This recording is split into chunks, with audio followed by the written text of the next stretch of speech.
welcome to Smart Training 365. This is Mo Larbi, and today I'm not with Doug Brignole, but I'm with the one and only John Gaglion. How you doing, John? I'm doing well. How you doing, man? Good to see you, man. So for those who don't know, we are having a seminar in November at John's gym. Where is your gym located? Yeah, so my gym is Gaglione Strength. It's in Farmingdale, New York, which is centrally located on Long Island. So it's about 45 minutes or so from New York City. All right, and if you don't know what's happening during this seminar, so let us break it down for you. We will be talking about the Brick 20. So anyone who will be coming there, we will dissect the Brick 20. We will do a demonstration and teach why these exercises can fit any program, whether it's powerlifting, bodybuilding, CrossFit, anything you're doing. These exercises have their place, and there's no one better than John Gaglion to tell you about this. So, John, just a brief idea, like how long you've been doing power, how long you've been a power lifter? Yeah, I did my first contest at a young age, at 18 years old. It was 2006. So I've been competing for the last 15 years and been going pretty strong. There was only like 1 year when I first opened my business where I didn't compete actively, but besides that, I've been going pretty strong for the last 15 years, and still hoping to, with the new techniques and the new knowledge, could do it for, many more years to come. It's interesting to hear that you started implementing the Brick 20 at this point of your career. So can you tell us a little bit, like if I was a beginner or an intermediate, and starting the conventional way, like with all the lifts and, the techniques, if I start implementing the Brick 20 as well as those skill movement, what is the advantage I will have as compared to someone who didn't do the Brick 20 with powerlifting move? Yeah, so this is a really interesting topic, and full disclosure, I'm still kind of in the early stages of implementing it, but I can say with a high percentage of accuracy that I've noticed benefits right in the last several months of I'm not sure, like, when it's kind of a blur, like everything's moving so fast, but the last several months I've noticed a lot of benefits. But essentially, like a lot of things in the fitness industry comes in waves, and this is no different. And when we come down to, there's obviously a smaller subset when we get into the strength. There's fitness would be a bigger umbrella, and then we have the strength community, and then obviously powerlifting is a very specific sport within that community. And in the early 2000s, and I'm sure you guys have talked about, you looked at the reverse hyper and box squats and all these things. So Westside Barbell is very popular. Yeah, we did the video there. And Westside Barbell, it does advocate for a lot of actually what Louis Simmons would consider special exercises. So more variety and things outside of just the competition movements. Now it's kind of become more popular as very specific training where like you're only squatting, benching, and deadlifting with a barbell almost exclusively in some cases. And just being a coach and being a student of the game, like I've tried to do my diligence. I've tried to try all these different programs myself. And I had found when I had trained only using specific training, so only using exclusively like the straight bar, for example, you can, and I found this to be the case for both clients and myself. When you increase your exposures and you increase your frequency, you will kind of increase the rate of adaptation, but you start to get more overuse injuries. And you could also, so there's some risk there. There can be some reward. And what I kind of was trying to figure out for myself, because I'm 15 years in, I really love this, and it is kind of part of what I do, and it's part of my profession, and I'm coaching people for the sport. I want to make sure that, number one, like I can continue to do this long term, and also for the clients that are starting out, is there a better way? Is there a safer way? So by essentially kind of practicing, and you can kind of apply, I think, this logic to any sport, but in terms of powerlifting, you need to obviously have enough frequency to get good at the skill. So you need to, practice the bench, squat, and deadlift. But in terms of, and that would be kind of a way to kind of test your strength and also ingrain the skill, and utilizing some isolation exercises and accessory movements. And a lot of those have not been exclusively, but a good portion, I would say, have been the Brig 20. That's going to be a way to help enhance the muscle strength of the individual muscle groups, as well as improve muscle size. And in terms of a power lifter, it's a weight class sport. So being able to maximize how much lean body mass you have in your weight class is really important. So in terms of both building muscle size and muscle strength for individual muscle groups. Now the case, and what I'm trying to figure out is still like kind of how can we organize these things? How can we combine them together? And obviously certain muscles are going to lend themselves more toward the squat or the bench or the deadlift. So kind of organizing the Brig 20 in a way that can really help enhance the strength athlete. And I've found that, and again, not to get too much into my career, but I've competed in 6 different weight classes. I'm recently, I'm down about 100, 120 pounds down from my heaviest. And I'm starting to kind of approach the weights that I used to do as a super heavyweight, weighing 100 pounds plus less, which is really remarkable. And it's something that I didn't think I'd be able to do. And I partially kind of made that decision for health reasons. Mm-hmm. I found that being a super heavyweight is not something I could sustain long term, even though I was lifting a lot of weight. I've squatted 900 pounds in competition, but now I'm starting to kind of approach those numbers again at a much lighter body weight. I'm healthier, and I really believe in part that's due to incorporating some of these movements that it's kind of allowing me to get a big muscular stimulus, but while saving my joints, and I can still kind of practice. So I'm kind of utilizing the bench, squat, and deadlift less frequently and for overall less training volume, and incorporating a lot more of these Brig 20 movements into the program. So like I said, it's still kind of an ongoing experiment, but and I'm kind of starting to incorporate the movements with our athletes at the gym. We've done some videos. I've been kind of teaching and showing some of our best, most well-known clients like Larry Wheels, kind of incorporating some of the movements, and we've had some success there. How did he feel when he tried them? Yeah, there was a lot that he enjoyed. There was some of them that he's still kind of figuring out and learning. But in terms of powerlifting specifically as well, there's a lot of exercises that I think that are kind of passed down, and we're kind of, this is a great movement for whatever. This is a great movement to build your back. This is a great movement to build your deadlift. So I have found, especially replacing a lot of what I would consider conventional exercises, especially for like the back. And when I say the back, I mean like the rear delts, the lats, the middle trapezius. So like incorporating like the lat pull-ins, scapular retraction, your upper back and holding that position on a bench and squat and deadlift is so important for like making sure your spine is in a safe spot, making sure that you're transferring force efficiently. So that's a really key area that I think a lot of people will utilize, something like a T-bar row or a bent over row. And the lower back is so overloaded already from squatting and deadlifting.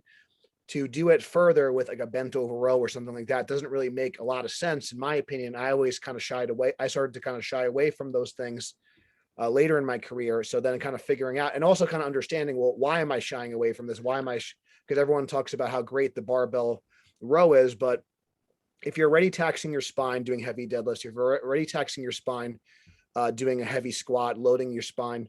What is the benefit from adding that to the, Yeah, and then you start to kind of you scratch your head, and why does your back hurt all the time, and why is it? Because your spinal erectors are so overloaded. And I've actually also started to add it. I'm not sure. I guess we'll just call it. I'm not sure what you guys call it. I've been kind of calling it like kind of a seated good morning against the wall, but like kind of that spinal extension exercise. Yeah, spinal. And it's something like that. It's so like simple, and it's like feels great, and you could feel the difference between muscle to actually the lower back working muscularly versus putting pressure on it. Let me ask you something just before you move on. So some people, when they see that, they will say, wow, this movement is for, I don't know, like weak people or whatever, Yeah. But when you tried that movement and you're someone who's been lifting really heavy things, what do you think of it? Yeah. So again, it's one of the things you have to try it. I think you have to. So, a lot of times in powerlifting, we're using the spinal erectors isometrically to hold a position, and they do get taxed, but since we're not taking that spine through a full range of motion, we're Mhm. not getting potentially the full strength benefit that we could, but yet it's still an important muscle group in order to hold position. So I just started with just my body weight. And this is, again, coming from someone who's squatted 900 pounds in competition. I've deadlifted 700 pounds before. Just recently I did, a 606-pound I deadlift for saw three that on reps. congratulations, by the way. I And saw that. yeah, I feel great. And it's like no back pain. I feel good. So, you know, I'll use like my body weight sometimes for higher reps, and I might use like, as the heaviest I've gone on that exercise is like a 40-pound dumbbell. Wow. And that's about as heavy as I really, and even that, like, I'm not going, because if you're really kind of moving one segment at a time and you're really kind of focusing on the movement. So again, for someone that's, right now I'm deadlifting 600 plus pounds for multiple repetitions, and I can get a great lower back workout with using a 20 or 40-pound dumbbell. It's pretty remarkable. It's amazing. To 40 Um, pounds is really heavy for that exercise. yeah. But if you think about, like, again, so because the magnification of the load in that Yeah. position, you don't need to use a lot of weight for that. And like I said, I can get away, if I'm, I could do like my body weight for like 20 reps and get a great, contraction with that. You were able to stand up straight after that? Like you didn't have a problem standing up straight? Yeah, so I feel good. But like I said, you definitely get like a little bit of a lower back pump, but it's a different, like, I've never kind of experienced a lower back pump without kind of pain before. And I really felt the difference in just feeling the muscle contract. So, and I think, we do, like, a lot of people do like a ton of like ab work, but again, those muscles in the back, I think that the back muscles specifically, a lot of the things that are conventionally done are not like the best. They're not the safest. So that those things have been, I think, really important. Um, and there's been a couple other things too. But I think those have been like probably the most instrumental because, when we talk about all the muscles that are Mhm. around kind of the trunk area, the upper Yeah. back, just the entire torso, being able to keep the spine rigid and in a safe position Mhm. when we're lifting these kind of, multiple times our body weight. I think that's going to really be the key as far as, if you do, again, these exercises have inherent risk. So learning how to, okay, what are the muscles that need to be strengthened in order to hold that Right. position? So that way so we can minimize the risk of herniating the disc, minimize the risk of, hurting our lower back, and just holding position, because that's ultimately where you're going to start to get the wear and tear. And you may not feel it in one session, but over time, if you're in a better position, and if you're tighter, if you're able to kind of, hold, that trunk in a good position, you're going to minimize the risk to the spine. You're going to minimize the risk to, some sort of, catastrophic injury. So, Yeah. Let me ask you something about that, like that exercise specifically. Do you think we know that that's the movement for the erector spinae to build the erector spinae? Do you think that that exercise, if you implemented in the powerlifting when you first started or as an intermediate, even like as an advanced, what are the benefits that people can get from it, and what in your opinion, can prevent? yeah. Well, I think, again, it comes down to, if you can train a muscle, um, if you could target a muscle more efficiently and really kind of hone in on it and take it, through a full range of motion. Because I think a lot of times, a lot of the lower back exercises that we do, or even something like an actual back extension or a 45-degree back extension, a reverse hyper, you did a video on that. The spine is really not going through a full range of motion. And sometimes it's just kind of held. A lot of times these exercises are really just hip extension. Yeah. So, so I think getting the lower back stronger, because a lot of times, when I might be coaching an individual on the deadlift, for example, Mm-hmm. they might not even have the strength to hold their spine in an arched position. True. They might not be able to hold their spine in extension, and then now we're going to add weight on top of that. That's kind of pulling them forward more. Or you put a bar in their back. So getting that lower back strong just as a foundation, everyone always talks about core training.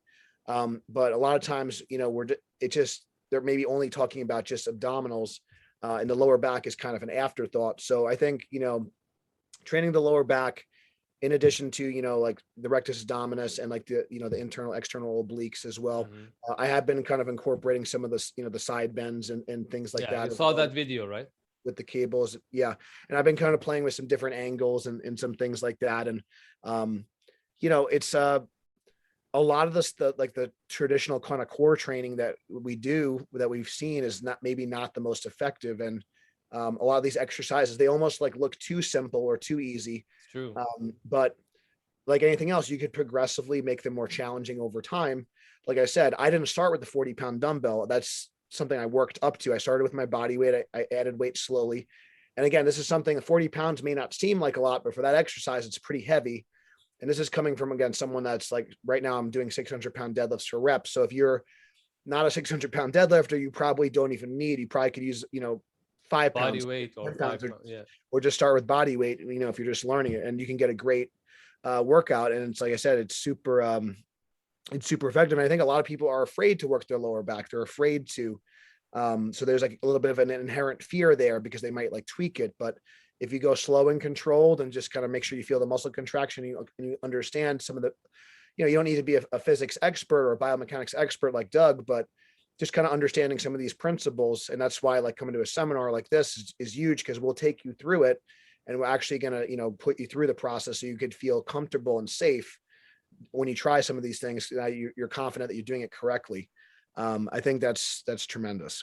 Yeah, I think people will get really the benefit and the advantage of having you and Doug, correcting their form and showing them the proper way. And then I'm sure that after that seminar, we will be creating a program that combines both. Yeah. So both powerlifters and bodybuilders can, incorporate in their training.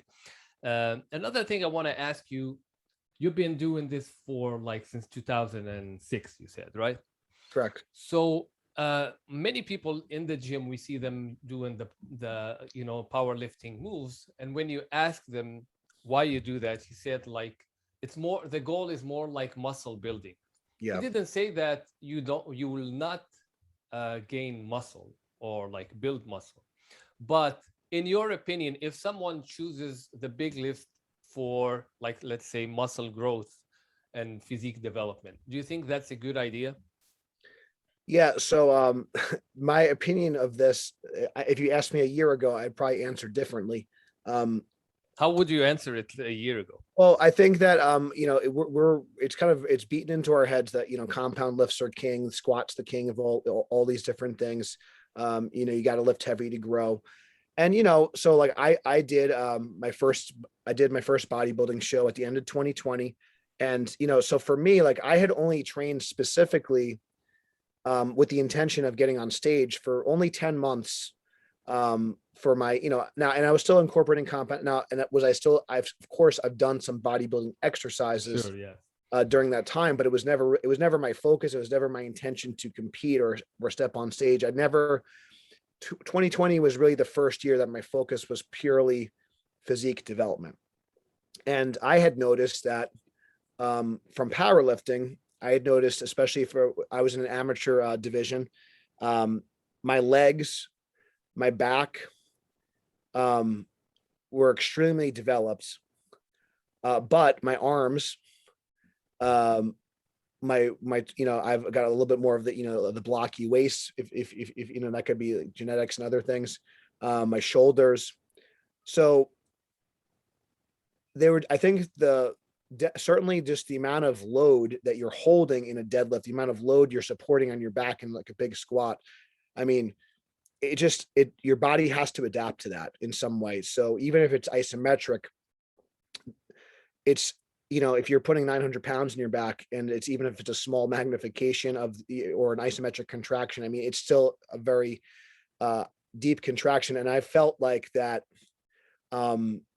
I had definitely kind of achieved, again, because it's 15 years, even if it's maybe not the most optimal training, it was still 15 years of hard training. And I definitely reaped some benefits. But in terms of my arms, my shoulders, and especially some of the smaller muscle groups that we're not really getting, I think those muscle groups specifically, if you're not doing isolation work, they're really not going to kind of grow. So you can definitely check off a lot of boxes by doing compound lifts, but you are going to kind of miss some of those muscles, especially kind of some of the smaller muscle groups that really need to be, in a bench press and things like that. Like you're never going to really take your tricep through like a full range of motion. You're never going to really take your shoulders through like a full range of motion.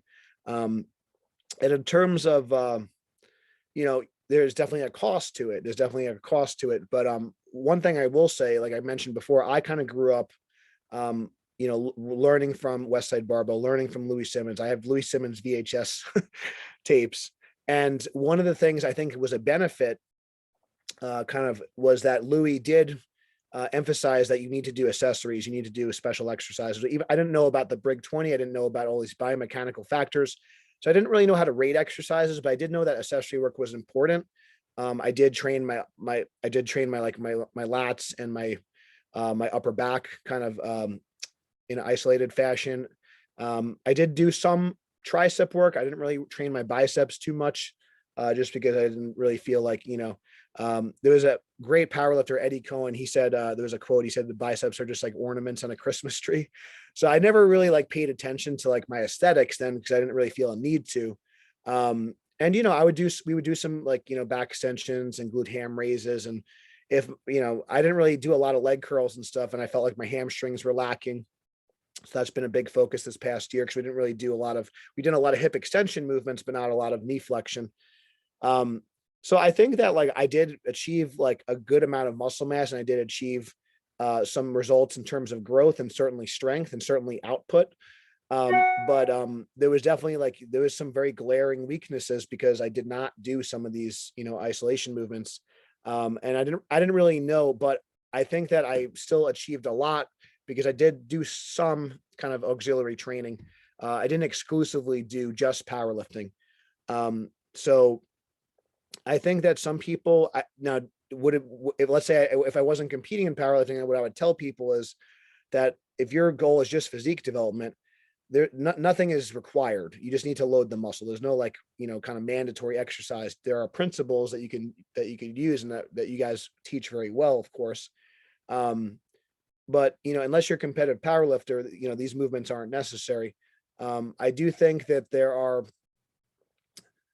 some benefits to, but I think some of them are more psychological and some of them are more nervous system and things like that. And I think if you're an athlete, I think there could be some benefit to squatting and things like that. But if you just want to get a great physique, they're not really necessary. And I'm kind of learning that now.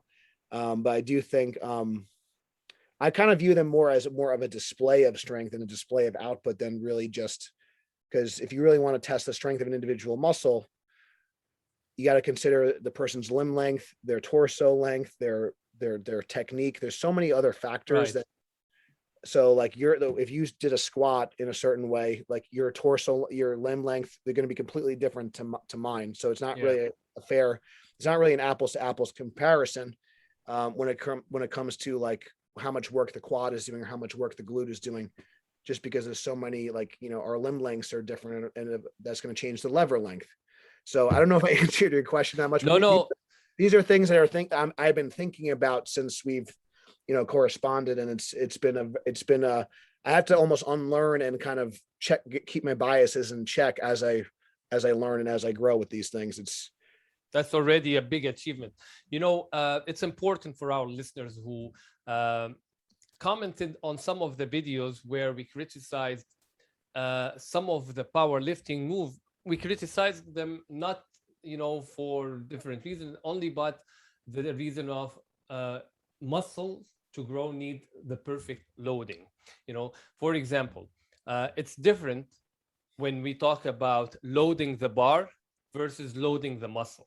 Yes. You can load the bar with as much weight as you want. It doesn't mean that load is going to a specific muscle that you want it to grow. That's the difference.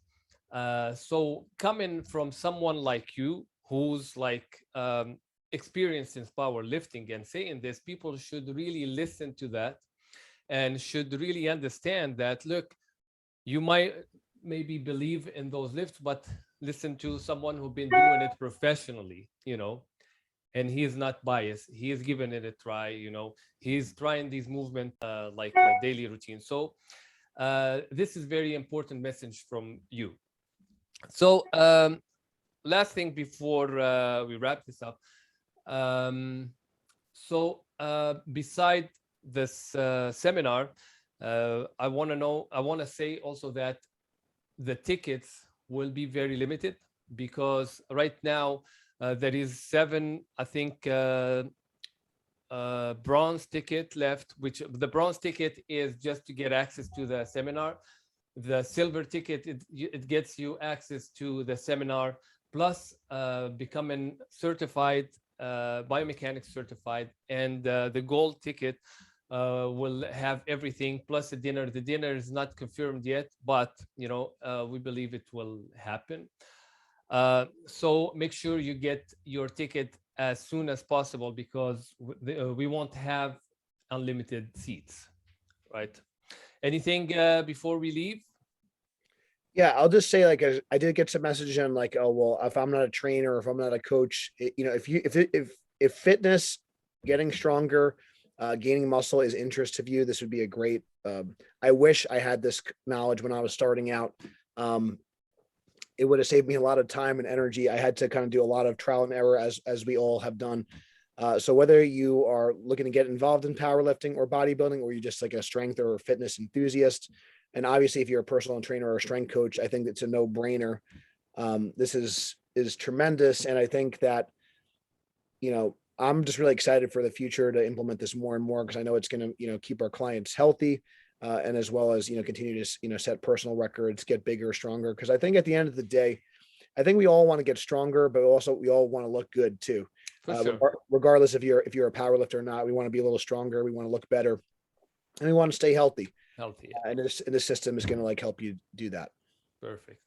All right, we might do another video maybe in the next couple of weeks or so. Till then, thank you, John. Take care, and we'll see you in the next video.